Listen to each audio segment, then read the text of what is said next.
Have you ever wondered what history looked like before Yahweh became known as the one true God? Hidden beneath the pages of the Bible, buried inside ancient manuscripts, and etched into stone artifacts, is a story that most people have never been told. The story of black gods who ruled and guided civilizations long before Yahweh's rise. This is not just myth or folklore, but a suppressed chapter of human history that archaeology, ancient texts, and spiritual traditions all point to. It is a forbidden truth, one that connects Africa, Egypt, Mesopotamia, the Indus Valley, and even the Americas into a shared spiritual narrative that has been overshadowed for thousands of years. When we open the Bible carefully, we see hints that other gods once existed and were worshipped.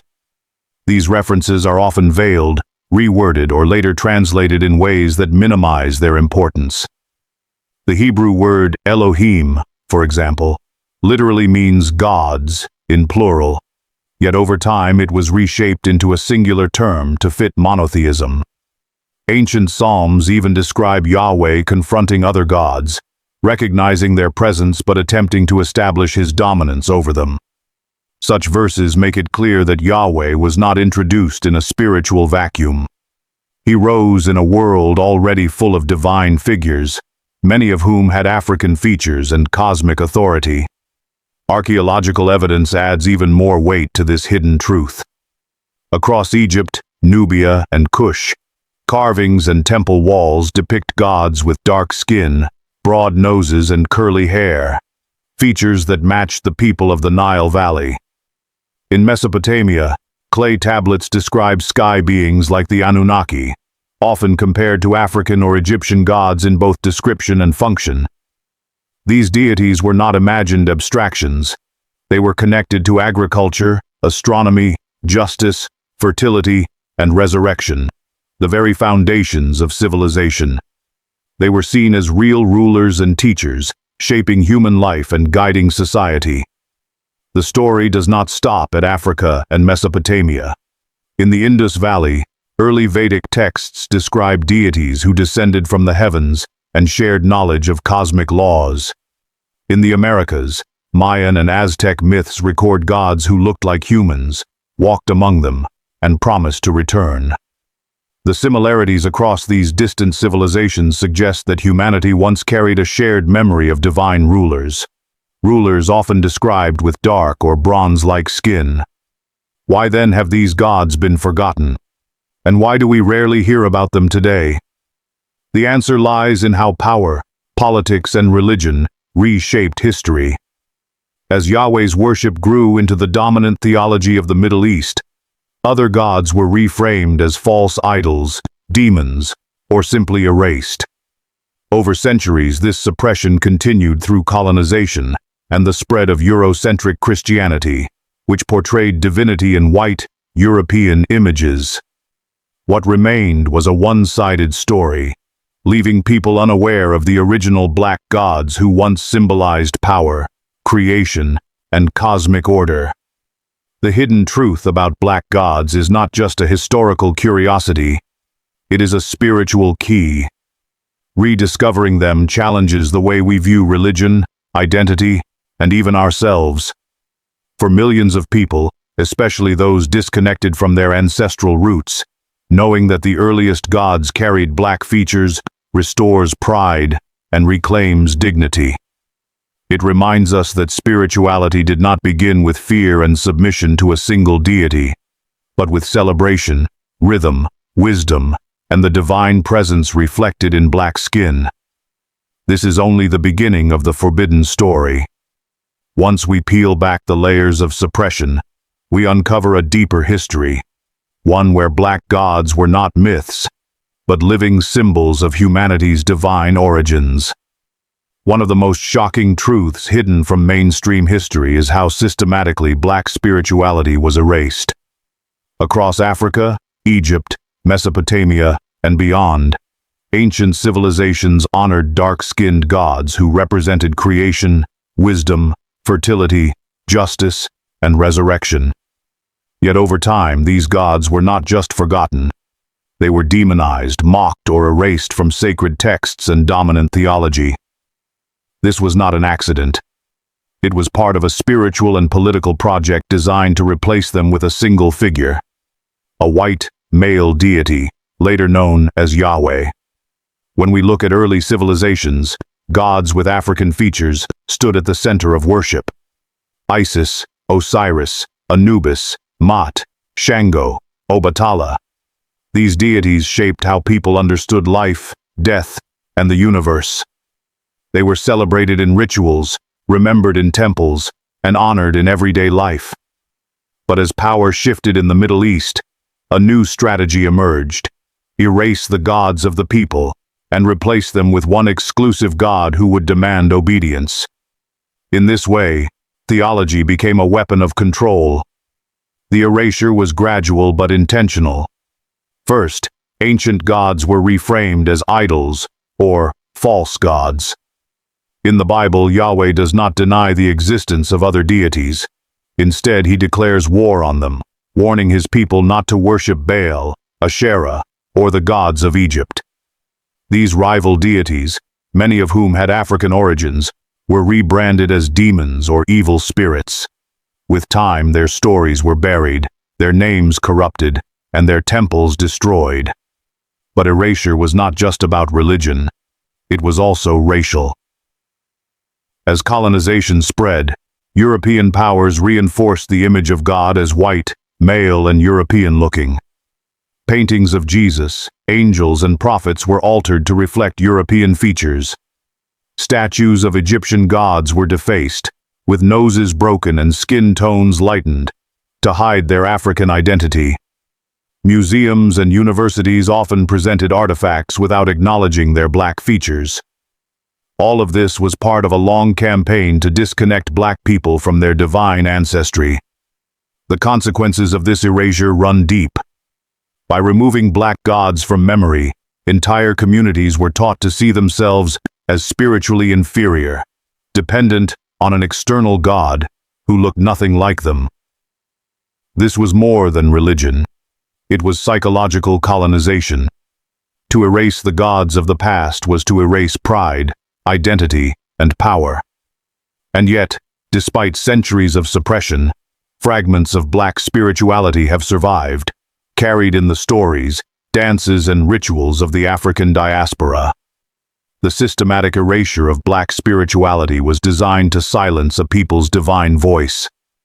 But today, that voice is rising again, calling us to remember who we are and who our ancestors once worshipped.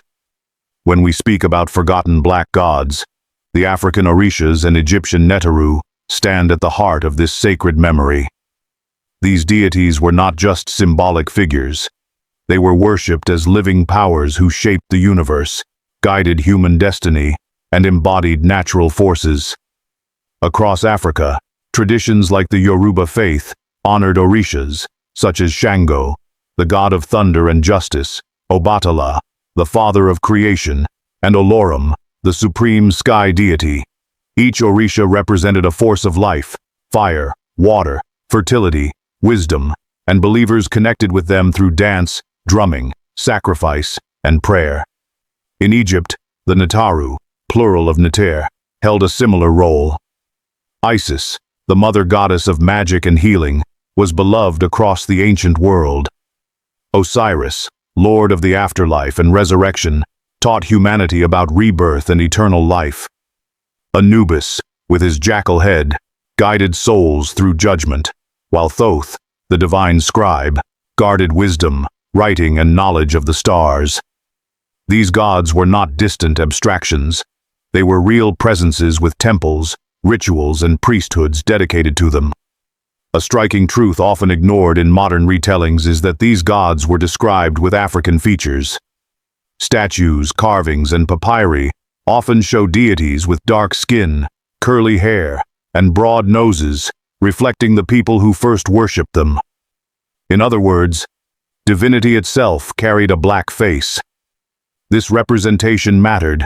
It reminded worshippers that the divine looked like them, lived among them, and shared their identity. For centuries, these deities shaped law, morality, art, and community life. Their stories traveled beyond Africa, influencing Greece, Rome, and even later Abrahamic faiths. To remember the Orishas and the Netaru today is not only to honor ancient gods, but also to reclaim a heritage that was deliberately hidden. When we look beyond Africa and Egypt, we discover that the memory of black gods and sky beings was not limited to one region. Mesopotamia, the so-called cradle of civilization, preserved stories of the Anunnaki, a race of divine beings who came from the heavens. Ancient tablets describe them as tall figures with skin like bronze and wisdom far beyond human understanding. They were credited with teaching people mathematics, astronomy, agriculture, and architecture, the very foundations of civilization itself. This pattern is not unique to Mesopotamia. The similarities between African, Egyptian, and Sumerian traditions are striking. Just as the Egyptian gods were seen as rulers and teachers of humanity, the Anunnaki played the same role for the Sumerians. Both traditions describe gods who descended to earth, lived among mortals, and later returned to the heavens with a promise of coming back. The parallels are too consistent to dismiss as coincidence. The echoes of these sky gods appear in civilizations across the globe. In India, ancient Vedic texts speak of the Devas, radiant beings connected to the stars who gifted humanity knowledge of medicine, ritual, and cosmic law. Many depictions describe them with dark or bronze skin, linking them visually to African and Mesopotamian gods. In the Americas, the Maya and Aztec civilizations told stories of gods descending from the sky to teach astronomy, calendars, and farming. Quetzalcoatl, the feathered serpent god, was described as a bringer of knowledge, much like Thoth or Enki. These global myths reveal a shared memory. Gods with dark, radiant skin who carried cosmic knowledge and shaped early societies. Whether called Orishas in Africa, Netaru in Egypt, Anunnaki in Mesopotamia, Devas in India, or sky gods in the Americas, the message is the same. Humanity once walked with divine beings who looked very different from the whitewashed images we see today. What makes this even more fascinating is that these civilizations had little to no direct contact with each other. Yet they all recorded the same themes: beings from the sky, dark or bronze skin, wisdom beyond human reach, and a promise of return. This suggests a shared global truth that has been buried by time and rewritten by later religions. The story of the Anunnaki and other sky gods is not just myth. It is part of the greater hidden history of black divinity, spread across the world but erased from memory. Rediscovering these parallels reminds us that the gods of our ancestors were once universal. When most people read the Bible today, they assume it speaks only of one God, Yahweh. But hidden between the lines is a surprising truth. The Bible itself acknowledges the existence of other gods. These deities were not imaginary figures or myths. They were seen as real spiritual powers, rivals to Yahweh, and worshipped by surrounding nations long before monotheism took root. One of the clearest examples comes from Psalm 82, where Yahweh stands in the divine council and speaks directly to other gods. "You are gods, children of the Most High, but you will die like men." This strange verse makes sense only when we realize that the biblical writers lived in a world filled with competing gods. Yahweh was originally a territorial deity of Israel, but over time, his followers began claiming he was the supreme ruler, above all others. The language of the Bible itself reveals this conflict. The Hebrew word Elohim, often translated as God, is actually plural, meaning the gods. Ancient Israelite religion did not begin with pure monotheism. Instead, it was a gradual process of reshaping many gods into one dominant figure. Later translations softened this truth, turning gods into angels or ignoring the plurality altogether. This rewriting of divine history was not just theology, it was strategy. By portraying rival gods as false idols, demons, or enemies, Yahweh's worshippers could consolidate religious and political power. Egyptian, Mesopotamian, and Canaanite gods, many with African origins, were systematically downgraded from divine beings to mere myths. The biblical conflict with other gods is evidence of a spiritual war, not against imaginary idols, but against living traditions that had once dominated the ancient world. This hidden tension reveals that the rise of Yahweh was less about truth and more about victory in a battle for memory, power, and faith. Not all sacred writings made it into the Bible we know today. Many powerful stories about divine beings were deliberately excluded, hidden, or labeled heretical. Among these are the Book of Enoch and the Book of Jubilees, ancient texts that give us a very different picture of spirituality and the gods. The Book of Enoch, once widely read by early Jews and Christians, describes the Watchers, heavenly beings who descended to earth. These Watchers shared forbidden knowledge with humanity, teaching people about the stars, medicine, agriculture, and even warfare. While some saw them as teachers, later traditions demonized them as fallen angels. Their wisdom, which once empowered humanity, was rebranded as dangerous and corrupting. The Book of Jubilees, another suppressed text, expands on these themes, retelling Genesis with far more detail. It highlights the struggles between divine beings, humanity, and Yahweh's chosen people. Both Enoch and Jubilees present a spiritual world far richer and more complex than the simplified version later presented by official religion. What makes this even more fascinating is how Ethiopian and Gnostic traditions preserved some of these rejected ideas. In Ethiopia, the Book of Enoch is still considered sacred, revealing how African spirituality valued a broader vision of the divine. Gnostic texts went even further, describing Yahweh not as the supreme God, but as a lesser deity, a jealous figure trying to suppress higher truths and keep humanity in ignorance. By erasing these texts from the canon, church authorities narrowed the scope of human spirituality. They silenced voices that described gods who taught, guided, and uplifted. The suppression of apocryphal writings was part of the same long campaign, to hide the memory of alternative gods and force one version of truth. Rediscovering them today gives us a glimpse of what was lost and what was feared.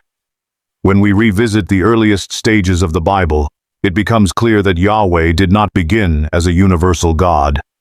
Instead, he first appeared as a territorial deity, a God of Israel, protecting one nation among many. Ancient texts make this clear. Every people had their own god. The Moabites had Chemosh, the Canaanites had Baal, the Egyptians had their Netaru, and Africans worshipped Orishas. Yahweh was one God among many, locked in a larger struggle for dominance. This struggle was more than theological. It was a spiritual war for control. By declaring rival gods as false, demonic, or powerless, Yahweh's followers were not only elevating their deity, they were erasing entire spiritual traditions. The memory of black gods, who once stood as creators, judges, and healers, was systematically suppressed to make space for a single narrative of faith. The Bible itself hints at this tension. In the book of Deuteronomy, Yahweh warns Israel not to follow the gods of neighboring nations, admitting their existence but forbidding their worship. In other verses, these deities are described as gods of the nations, suggesting that every culture had divine guardians. The later claim that Yahweh was the only true God was not original truth, but the outcome of victory in a spiritual conflict. Over time, this religious battle was linked with political power. By forcing one God above all others, leaders gained tighter control over people's beliefs, behavior, and loyalty. Suppressing black gods was therefore not simply about worship. It was about breaking ancestral connections, rewriting identity, and consolidating rule. The rise of Yahweh as the sole God marked the triumph of one tradition over many. But hidden in the cracks of scripture and history, we still glimpse the forgotten war for the souls of humanity. The erasure of black divinity did not stop with ancient texts. It deepened during the age of colonialism. European powers understood that controlling a people's image of God meant controlling their identity. This is why art, paintings, and religious imagery were deliberately reshaped to reflect whiteness. God, angels, prophets, and even historical figures like the Egyptians were reimagined with pale skin, blue eyes, and European features. The most striking example is the image of Jesus. Historical evidence suggests that Jesus would have looked like a Middle Eastern or African man, with darker skin and coarse hair. Yet colonial Christianity presented him as a white man, and this version was spread across the globe through churches, schools, and missionary work. The purpose was not only religious, it was psychological. By associating holiness with whiteness, colonizers could convince black people that divinity did not look like them. Even ancient Egyptians, who created some of the most advanced civilizations in history, were repainted in textbooks and museums. Statues were damaged, noses broken, and murals lightened to erase African features. This systematic whitening was no accident. It was a political project designed to cut black people off from their divine ancestry and make them believe they were spiritually inferior. This racial erasure worked hand in hand with slavery and colonization. Enslaved Africans were told their gods were demons, and that salvation could only come through a white savior. Over generations, this narrative weakened ancestral memory and forced millions to disconnect from their spiritual roots. Yet the truth cannot be hidden forever. Today, more people are rediscovering the black presence in divinity through history, archaeology, and ancestral traditions. To reclaim the image of God in blackness is to reclaim dignity, pride, and a spiritual inheritance that was stolen. Even after centuries of slavery, colonization, and forced conversion, African spirituality did not disappear. Instead, it survived in secret, transformed, and found new ways to live in the hearts of its people. This survival is one of the most powerful testaments to the resilience of black faith and ancestry. Across the Atlantic, enslaved Africans carried their gods, their rituals, and their sacred memory with them. Even when forbidden to practice openly, they hid their traditions behind the symbols of Christianity. This is how religions like Candomblé in Brazil, Umbanda in South America, Vodun in Haiti, and Orisha worship in the Caribbean and the Americas continued to thrive. Behind the saints and crosses, the drums still beat for Shango, Oshun, Yamaya, and Ogun. These traditions emphasized what colonial religion tried to erase: the divine presence in blackness itself. They reminded people that God was not distant, cold, or only white, but present in their skin, their rhythm, their ancestors, and their connection to nature. Dancing, drumming, and ritual were not just acts of worship, but acts of survival and resistance. Today, millions around the world are returning to these traditions. In Brazil, thousands gather to honor the Orishas. In Haiti, Vodun ceremonies are still a living force of identity and power. Across the African diaspora, young people are reclaiming the faith of their ancestors, saying proudly, "Our gods never died, they were only hidden." The survival of African spirituality is more than history.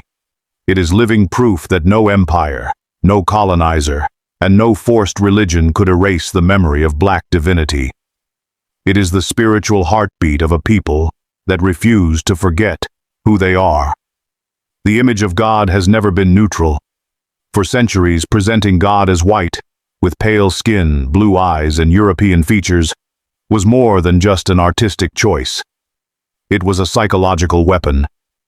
For black people, seeing a God who looked nothing like them created a deep wound, planting the idea that holiness, purity, and power belonged only to whiteness. This distorted image slowly undermined identity and self-worth, teaching generations to see themselves as lesser in the eyes of divinity. but the truth is far different. Long before colonial religion, black gods and ancestors were worshipped as divine beings, creators, healers, protectors, and guides.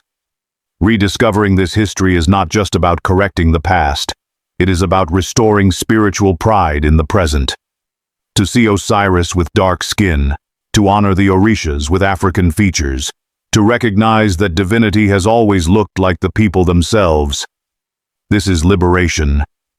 It heals the inner wound left by centuries of erasure. Psychologically, reclaiming black divinity breaks the chains of imposed inferiority. Spiritually, it reconnects people to their true heritage, showing that the Creator is not limited to one face, one race, or one culture. This rediscovery empowers communities, reminding them that they are not simply followers of someone else's god, but descendants of gods who once walked among them. For many today, embracing African spirituality is a radical act of healing. It restores dignity, self-love, and confidence, while also dismantling the colonial control built on fear and shame. The return of black gods to memory is more than history. It is medicine for the soul. When we imagine Jesus today, most people picture a pale-skinned, blue-eyed man with European features. But history tells a very different story. The real Jesus was born in the Middle East, a region where people had darker skin, curly hair, and features far closer to African and Semitic ancestry than to Northern Europe. Presenting him as white was not an innocent mistake. It was part of the same colonial project that erased black divinity across history. By whitening Jesus, colonizers created a god in their own image, one who could justify slavery, conquest, and domination. If God looked like them, then they could claim divine authority over everyone else. But when we strip away these false images, we find a liberating truth. Jesus belonged to a people oppressed under empire, a man of color who spoke to the poor, the marginalized, and the enslaved. Reclaiming the true image of Jesus restores power and dignity. It reminds us that holiness is not confined to whiteness. For many, seeing Jesus as he really was is not just history. It is a spiritual awakening that brings faith back home. One of the most striking strategies of spiritual erasure was the rewriting of once revered gods into villains. Deities like Osiris, Enki, and Thoth, who were worshipped as bringers of wisdom, resurrection, and cosmic knowledge, were gradually reframed as mere myths, or worse, demons. This transformation was not random. It was a calculated effort to strip away their sacred authority and replace them with a single dominant god. Take Osiris, for example. In ancient Egypt, he symbolized rebirth and the afterlife, guiding souls into eternity. Yet later traditions dismissed him as a pagan idol, erasing his central role in humanity's spiritual memory. Enki, the Mesopotamian god of knowledge and creation, who taught humans about agriculture and architecture, was similarly reduced to a fallen angel figure in some biblical reinterpretations. Thoth, once revered as the god of wisdom and writing, became a trickster, or even associated with forbidden magic. By branding these divine figures as dangerous or evil, colonizers and theologians could control faith and suppress alternative sources of power. It turned spiritual masters into anti-gods, rewriting history to make people fear what once gave them strength. But today, many are looking back with new eyes. They see these so-called anti-gods not as demons, but as guides who held knowledge meant for humanity's growth. Reclaiming their stories is more than history. It is a rebellion against centuries of lies, restoring honor to the gods who were never villains, only silenced. For those who doubt the existence of black divinity in the ancient world, the evidence is written not just in texts, but carved in stone, painted on walls, and preserved in sacred manuscripts. Across museums, temples, and ancient ruins, we find countless artifacts that reveal how early civilizations saw their gods, with dark skin, powerful features, and radiant presence.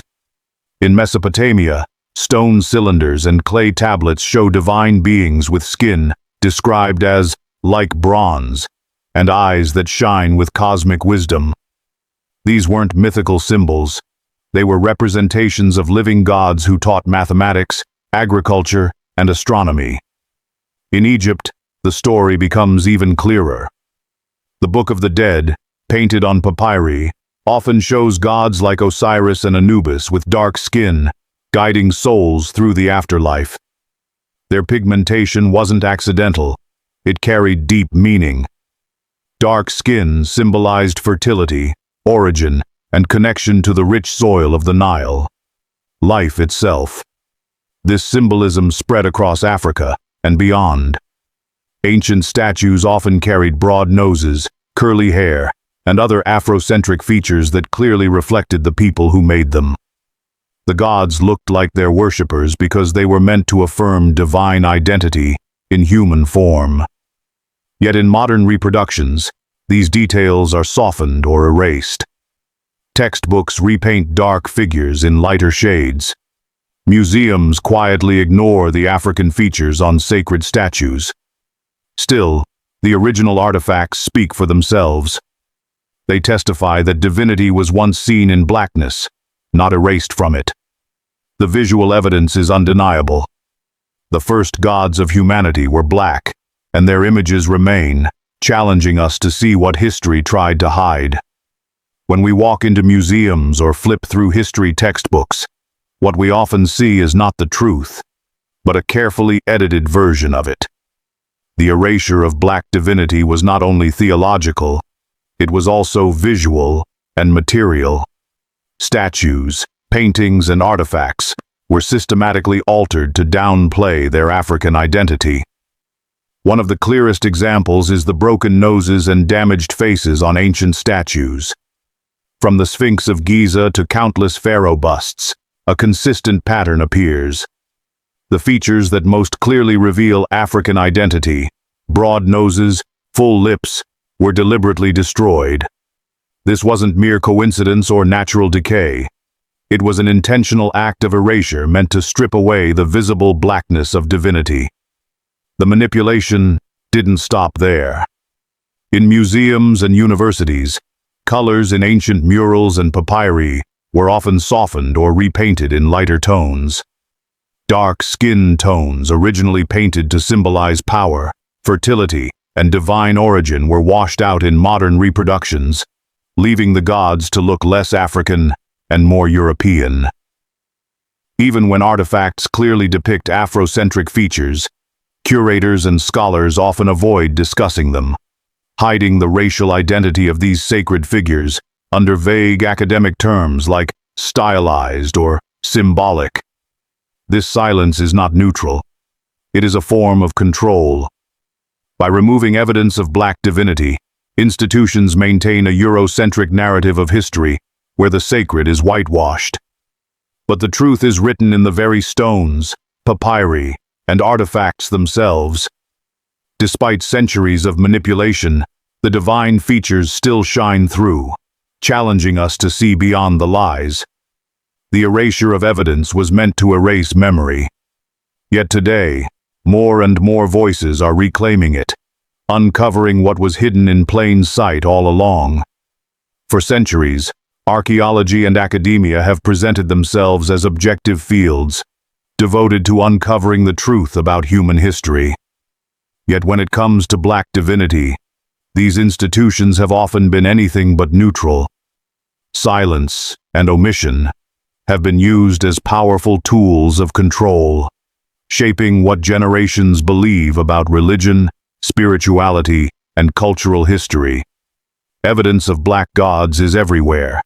Ancient statues, papyri, clay tablets, and murals all clearly depict divine figures with dark skin, cosmic authority, and Afrocentric features. Yet in universities and museums, this evidence is often hidden, downplayed, or ignored.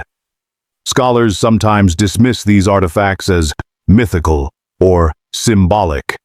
rather than acknowledging them as proof of a long-standing spiritual tradition that predates monotheistic religions. This silence is not harmless. By erasing black divinity from mainstream narratives, Eurocentric theology maintains its dominance. It convinces people that sacred knowledge, wisdom, and divine ancestry are foreign to African and black cultures. This keeps the colonial narrative alive, one in which power, holiness, and authority are associated with whiteness, while black spirituality is rendered invisible or delegitimized. Accepting the truth that black gods existed, were revered, and shaped early civilization would challenge these long-standing dogmas. It would force a re-evaluation of history, religion, and identity. Reclaiming this knowledge is not just academic. It is a form of spiritual liberation. It restores ancestral memory and dismantles the false hierarchy imposed by centuries of Eurocentric control. Institutional silence may have hidden the evidence for centuries, but today, the truth is resurfacing. The gods of Africa, long erased or misrepresented, are returning to memory, calling on people to see history, divinity, and identity through their original lens. Reclaiming black divinity is not just about history, it's about personal awakening. The speaker challenges viewers to pause and ask themselves, what changes in your faith now that you know all this? This question is an invitation to reflect deeply on one's beliefs, assumptions, and spiritual understanding. It asks us to consider that God may have never been distant or abstract, but instead present in our ancestry, our skin, and our culture. For generations, colonial narratives presented divinity as removed, inaccessible, and often aligned with whiteness. This distorted perception shaped identity, self-worth, and spiritual connection. Rediscovering the presence of black gods and African spiritual traditions disrupts this narrative.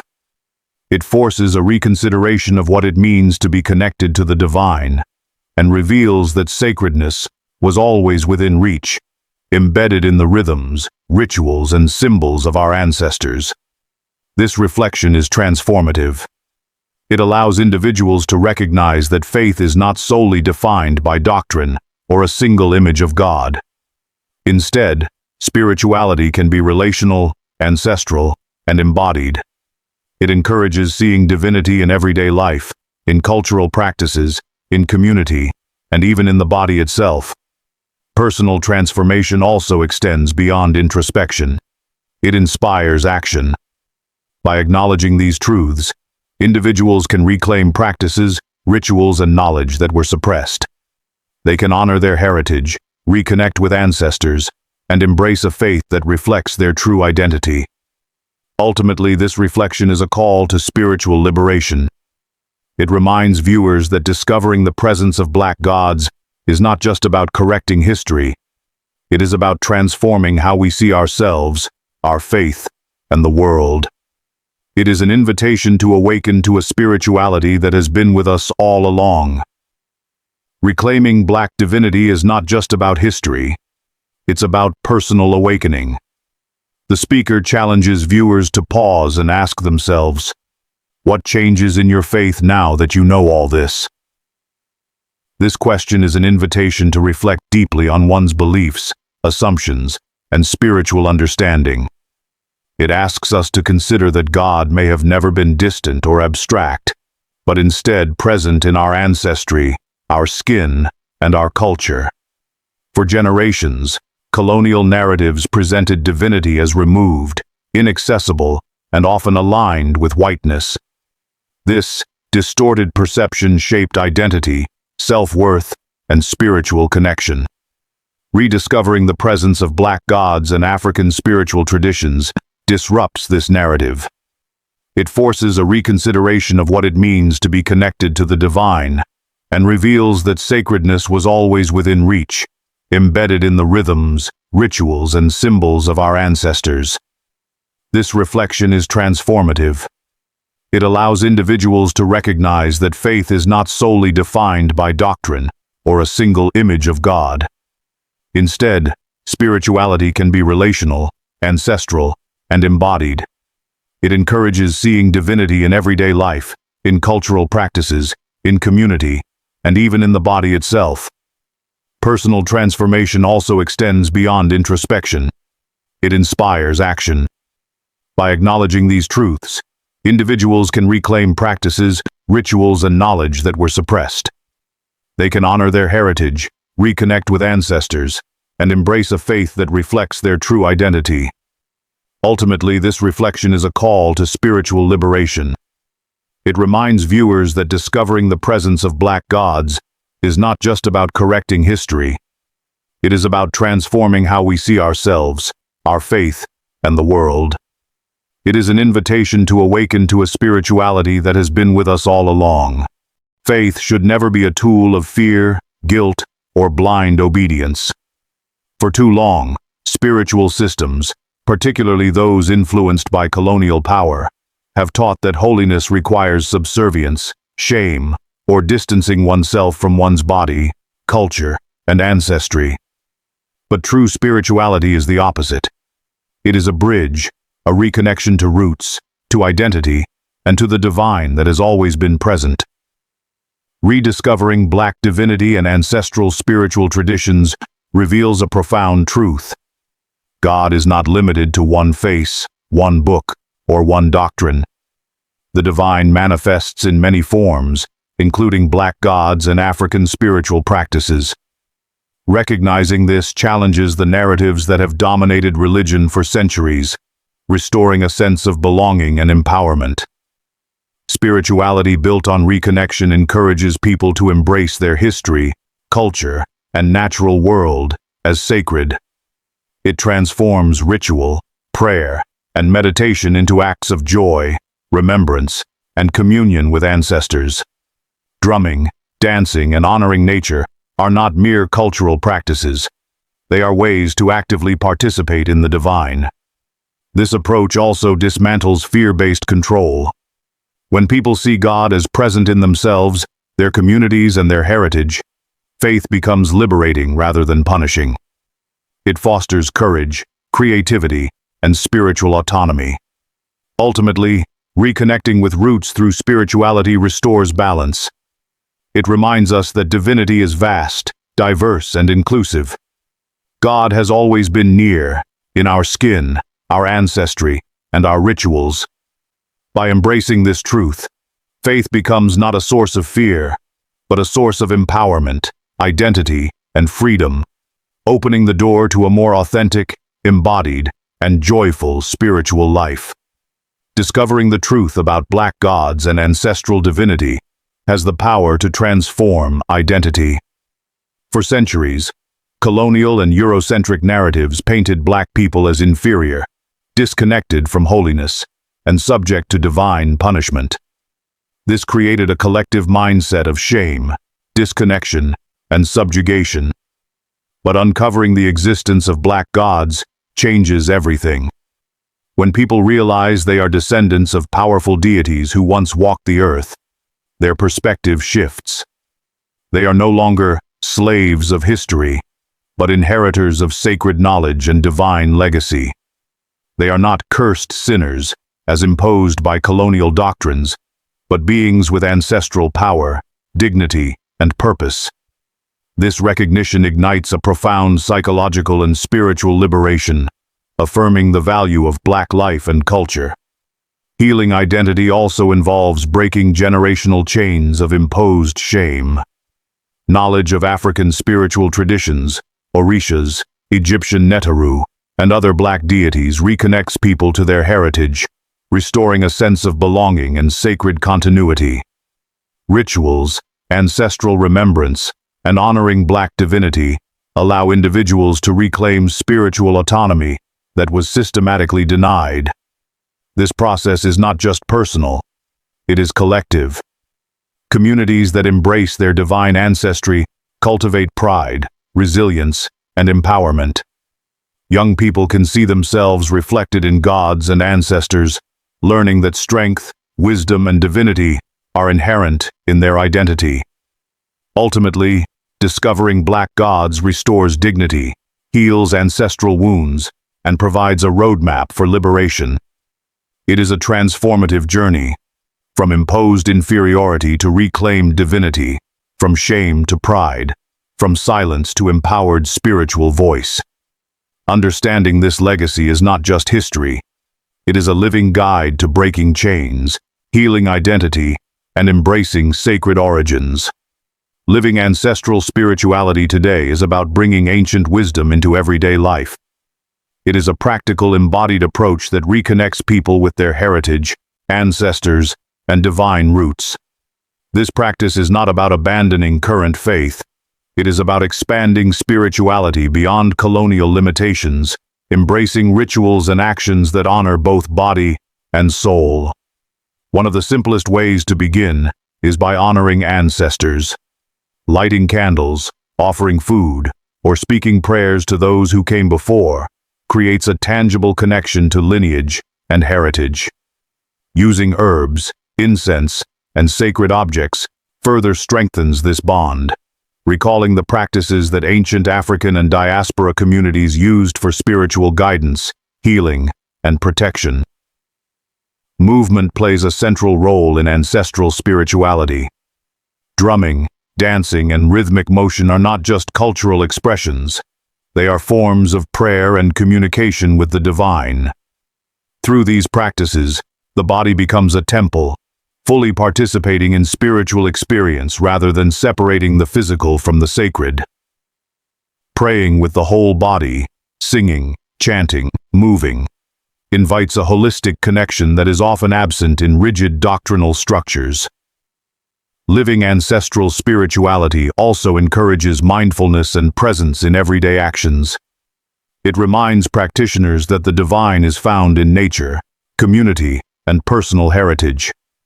By integrating these practices, faith becomes more personal, liberating, and empowering, breaking free from imposed limitations while honoring the past. Ultimately, engaging with ancestral spirituality today is a journey of reconnection. It allows individuals to reclaim sacred knowledge, celebrate Black divinity, and restore continuity with their cultural and spiritual roots. It is a living, breathing practice that transforms faith from mere ritual into a vibrant, joyful, and embodied spiritual life. The resurgence of Black divinity and ancestral spirituality is not just a personal journey. It is part of a global spiritual awakening. Across the world, suppressed truths that were once hidden or erased are returning, inviting communities and individuals to reconnect with the sacred knowledge of the past. This awakening challenges long-held narratives, colonial dogmas, and distorted histories, creating space for a fuller understanding of spirituality, identity, and divinity.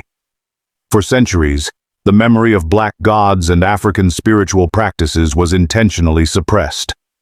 Colonial powers, religious institutions, and Eurocentric scholarship sought to erase the presence of these deities from human consciousness.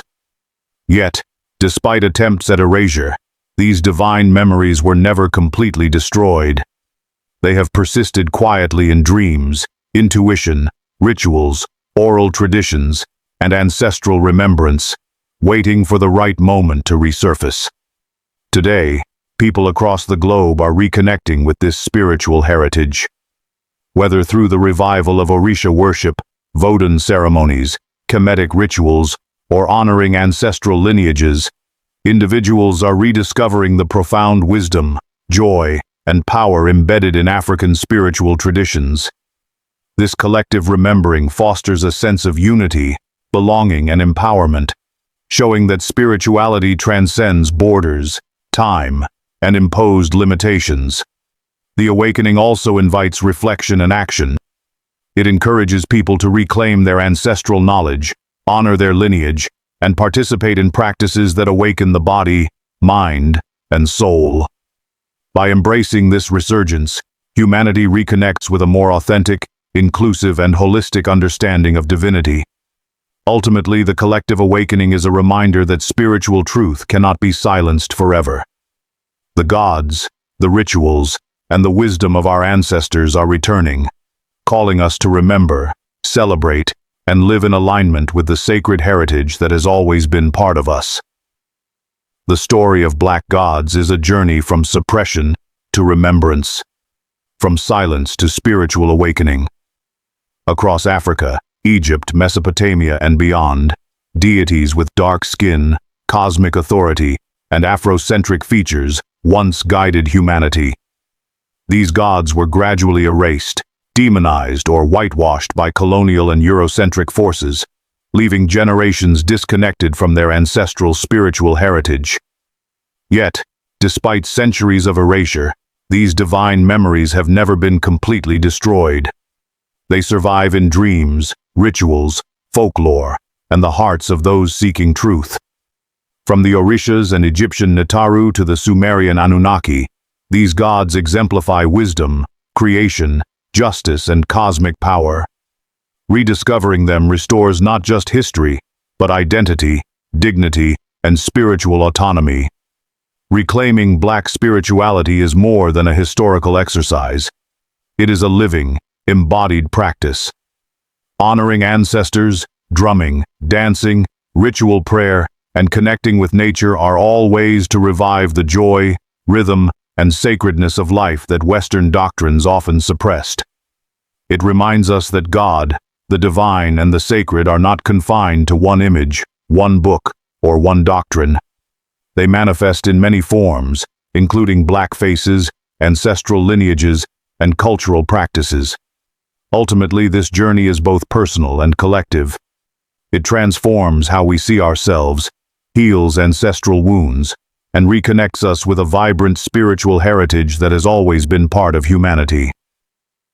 By embracing these truths, we reclaim the right to see divinity in blackness, to honor our roots, and to awaken spiritually. The question we leave with is simple, yet profound. Have we been worshiping the true God, or a rewritten version designed to erase us? The journey to answer that question begins with remembrance, reflection, and reconnection.